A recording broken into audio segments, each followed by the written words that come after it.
Preservation. Back in 2012, Plastic Ocean Project, also known as POP, was started by this dedicated researcher right here, Bonnie Monteleone. And we're here to interview her about what's been done and what's going on with the Plastic Ocean Project here in Wilmington, North Carolina. So Bonnie, what would you like our listeners to know about you? Well, I think one of the most notable facts, although I don't like to bring me into this personally, but the fact that I started my research when I was 48 years old.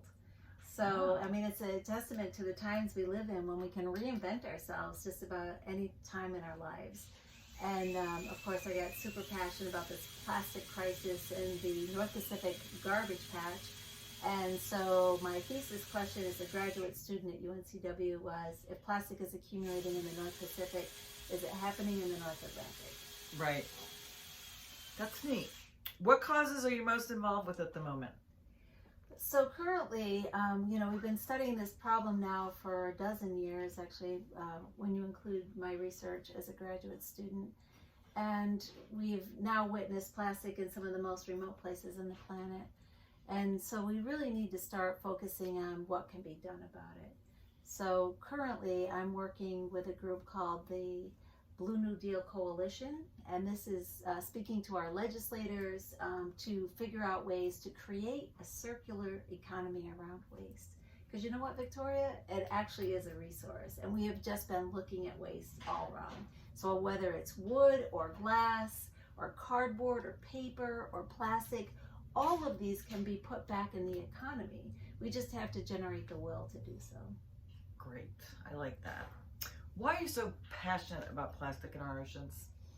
Well, it started with an article I read called Plastic Ocean by Susan Casey. And in it, she described not only the problem with plastics accumulating thousands of miles away from land in these gyre circulation systems. So these circulation systems are mostly currents that wrap around the continental rim in various locations. And then the middle of these gyres are pretty much becalmed or don't have a lot of wind or current. So that plastic can accumulate thousands of miles away from land, which to some people might think, well, that's fine, it's not hurting anyone. But in actuality, when it's exposed to a lot of light and just the salinity of the ocean and the wave action, these plastics continue to break up, not down, but up into smaller and smaller pieces. And therefore, and we've tested this, it can affect anything from plankton, which is the smallest animals on the planet, all the way up to blue whales, which are the largest, and every animal in between. In fact, I now call it the apex predator of the sea because it's capable of killing everything from the smallest to the largest. So that's why I care about why plastic is in the ocean. That's so sad. So sad. Humbling. Do you have an inspiring, crazy, or beautiful story you'd like to share with us from your years at Plastic Ocean Project? Yeah, there have been many.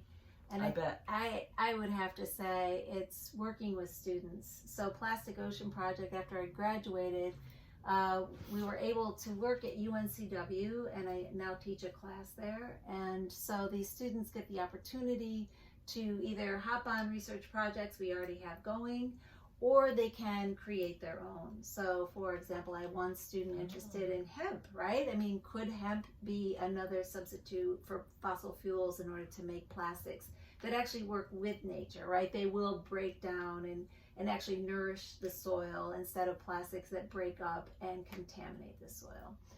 And I've had several students, that have created their own job path through the work that they started here. And then I have another student, Sam Athey. She was one of my very first students that I worked with as a sophomore, and she's now getting her PhD in studying plastic in the marine environment. And you know, when I was doing this work in 2009, getting a PhD in studying plastic in the ocean was not an option. So this is the progress that's happening. We're now getting more opportunities to learn what this problem is causing, and then also, you know, what are some solid solutions. So the hemp project continues, and we are looking to see if we can grow hemp at the landfill. So taking a wasteland and literally growing hemp to turn into building materials out of hemp instead of plastic. Genius. Yeah. So it's bringing a level of creativity as well as scientific. Yes. And that's what we need, right? Our three pillars are education through research, right? So we do need the research to understand what the problem is, but also what are some solutions. And then outreach through art. So we need the storytellers, right? This has been the problem. We've been studying plastic in the ocean since the 70s, but no one knew about it until Charlie Moore, the gentleman I sailed across the North Pacific with in 2009, recognized that if we don't tell the society that plastic is causing all these problems, it's just going to stay in the science community and we aren't going to change anything. So how do we do that is through art, right? So a picture can tell 1,000 words. You know, this is one of my pieces using the plastics collected from the marine environment and making people understand at a glance that there's a huge problem and we need to fix it.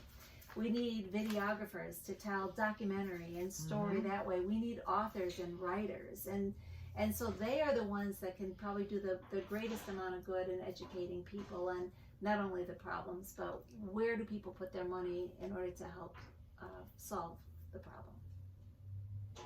I think that's fantastic.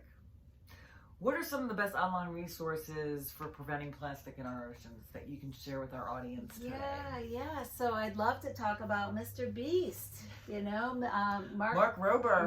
Mark Rober, right here in North Carolina. The man has really just made some huge gains in educating people in a very fun way. And this is, again, the storyteller that I mentioned, right? Right. So he gets people engaged in video. He's going to these communities that have a huge problem with plastic washing up in their beaches.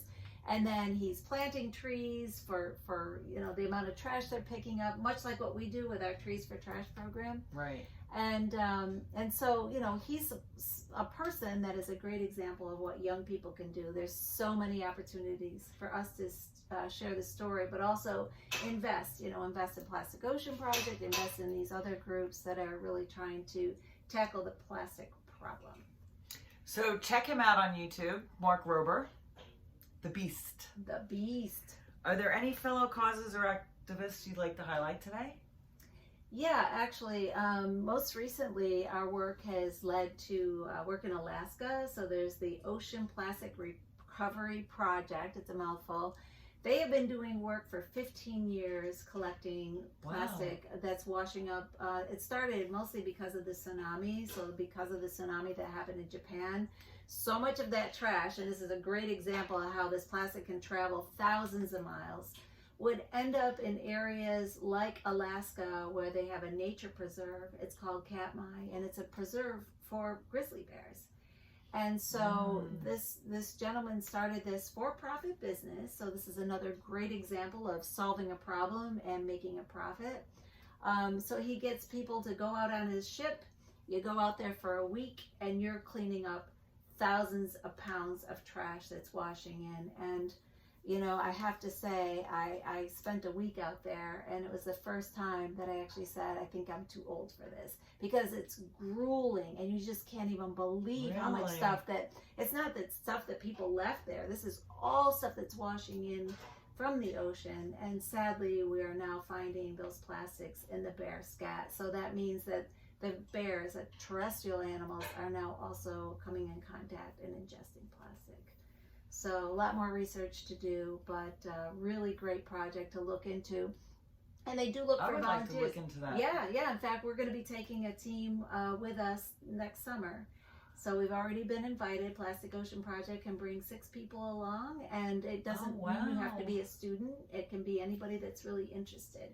And we're building this relationship. Yeah, and so, you know, as we had just talked about Mr. Beast, he's going into third world countries. He's going to other countries. This is our soil that's actually being soiled by plastic, right? So this is where an opportunity for people to donate to nonprofits and businesses in our own country that are also taking on this plastic crisis, which I think that's important too, right? Is to be able to invest in those people that are helping our own country. I love that. I'm going to have to look into that. Yeah. I'd like to go on that trip to Alaska. Yeah, well, I'll put your name down. Yes, please. Is there anything you'd like to say to our youth who want to get involved in marine conservation? Yeah, we have so many more opportunities now for young people to get involved.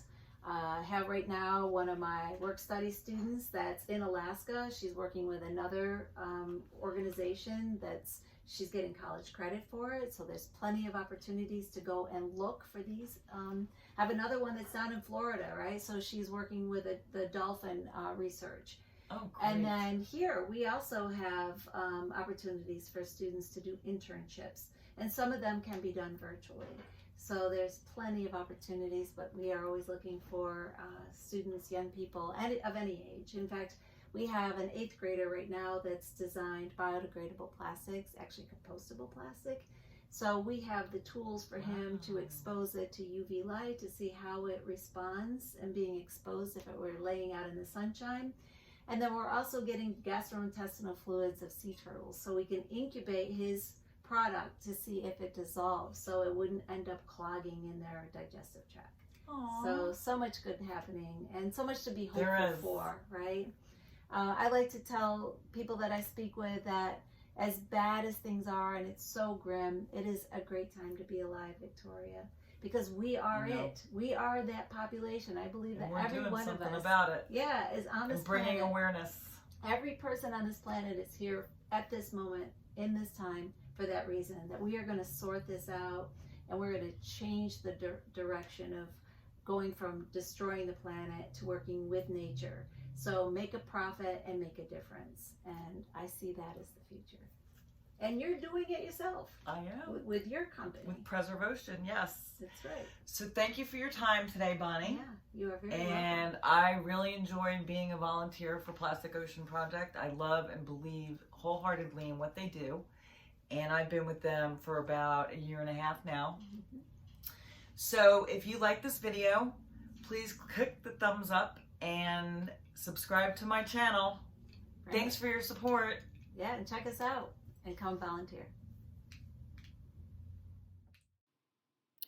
Thank you for watching. If you enjoyed this video, please share it, like it, and subscribe to the channel. Preservation appreciates your support.